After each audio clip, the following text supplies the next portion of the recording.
नमस्कार दोस्तों, मैं भाविनी मिश्रा अपने चैनल में आप सभी का एक बार फिर से स्वागत करती हूँ। कैसे हैं आप लोग? आशा करती हूँ आप सब स्वस्थ और सुरक्षित होंगे।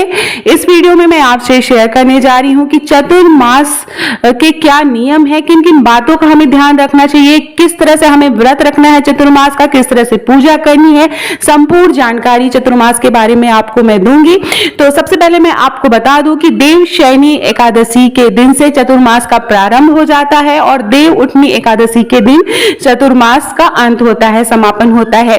तो 17 जुलाई 2024 को चतुर्मास का आरंभ हो जाएगा और यह 12 नवंबर तक चलेगा। चतुर्मास 12 नवंबर 2024 तक चलेगा।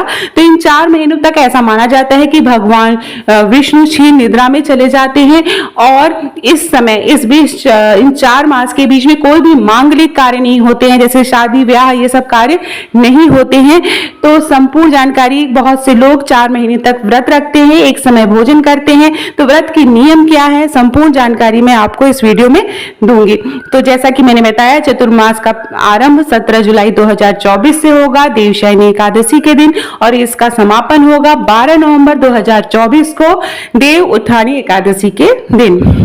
तो आइए जानते हैं कि इसके नियम क्या है। तो मैं 20 नियम है जो मैं आपको बताने जा रही हूँ, साथ में मैं और भी बहुत सारी चीजें बताऊंगी, विधि बताऊंगी, पूजा आपको कैसे करनी है, किन किन नियमों का पालन करना है। तो 4 माह तक एक ही समय भोजन करना है। जैसा कि मैंने बताया कि इसमें एक ही समय आपको भोजन करना होता है और शाम को आप फलाहारी कर सकते हैं। अगर आप शाम को बिना खाए नहीं रह पाएंगे तो आप शाम को फलाहारी कर सकते हैं। भोजन एक समय ही दिन में ही किया जाता है। इस दौरान आपको फर्श या भूमि पर सोना होता है, चटाई बिछाकर। ये नियम है, इसका ध्यान रखना है।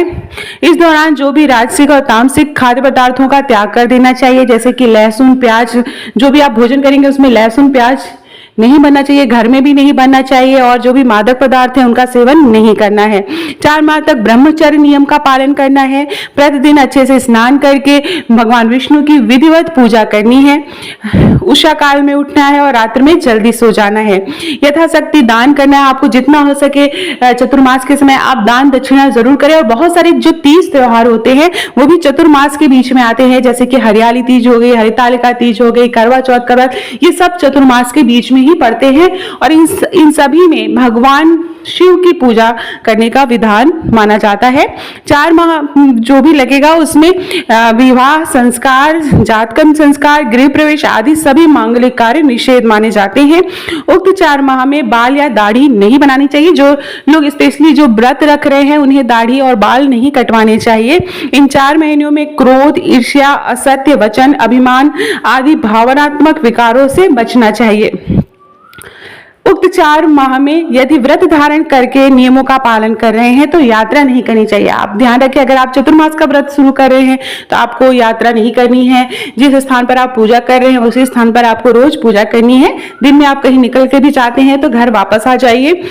इन 4 माह में व्यर्थ वार्तालाप, अनर्गल बातें, मनोरंजन के कार्य आदि नहीं करने चाहिए। तो इस तरह से छोटे छोटे व्रत के नियम हैं जिन्हें हमें ध्यान में रखना है। अधिकतर समय मौन रहना चाहिए, क्योंकि ज्यादा बोलेंगे तो कुछ न कुछ निकलेगा ही। तो इस बात का ध्यान रखना है। ज्यादातर कोशिश करें कि 4 मास के अंदर आप मौन रहें, साधुओं के साथ सत्संग का लाभ लें, प्रवचन सुने। आप टीवी देखते हैं तो वहां पर सत्संग का लाभ ले सकते हैं। नित्य संध्या वंदन करना चाहिए। शाम को भी भगवान विष्णु की पूजा करें। माँ तुलसी को आप घी का दीपक जरूर जलाएं। नित्य विष्णु जी का ध्यान करें। साधुजन योग तप और साधना करते हैं।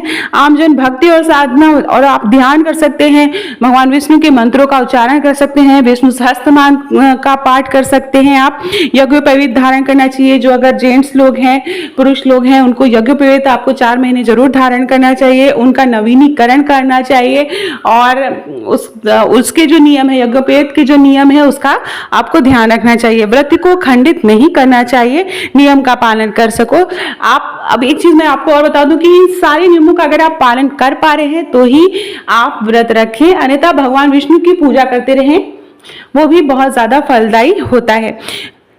विष्णु जी के साथ लक्ष्मी, शिव, पार्वती, गणेश, पितृदेव, श्री कृष्ण, राधा और रुक्मिणी जी की भी पूजा करनी चाहिए।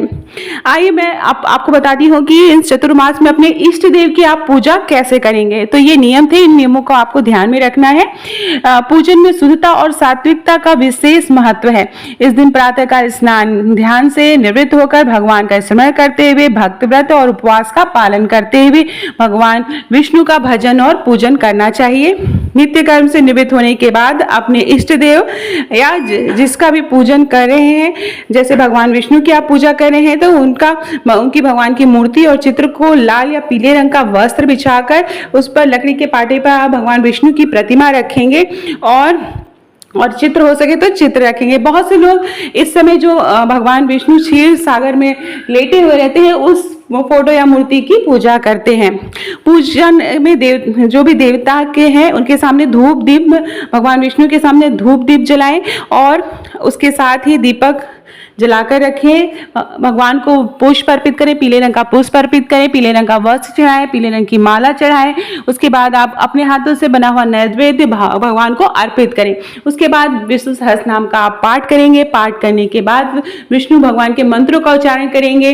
जो चतुर्मास का महात्म्य है आप उसे सुन सकते हैं, कथा सुन सकते हैं, भगवान विष्णु से जुड़ी हुई कथाएं सुने और उसके बाद आरती करें। तो ये थी, इस तरह से आप भगवान विष्णु की नित्य पूजा करेंगे। चतुर्मास में हर दिन आपको इसी तरह से पूजा करनी है। सुबह ब्रह्म मुहूर्त की पूजा करनी है और शाम को संध्या पूजा भी आपको करनी है। घर में या मंदिर में जब भी कोई विशेष पूजा आप करते हैं तो वहां पे आप याद रखिए, जब भी कोई भी पूजा करते हैं तो अपने इष्ट देव को जरूर याद करें। भगवान गणेश को सबसे पहले आप पूजा करें, उसके बाद भगवान विष्णु की पूजा करें। तो ये छोटी छोटी बातों का आपको ध्यान रखना है।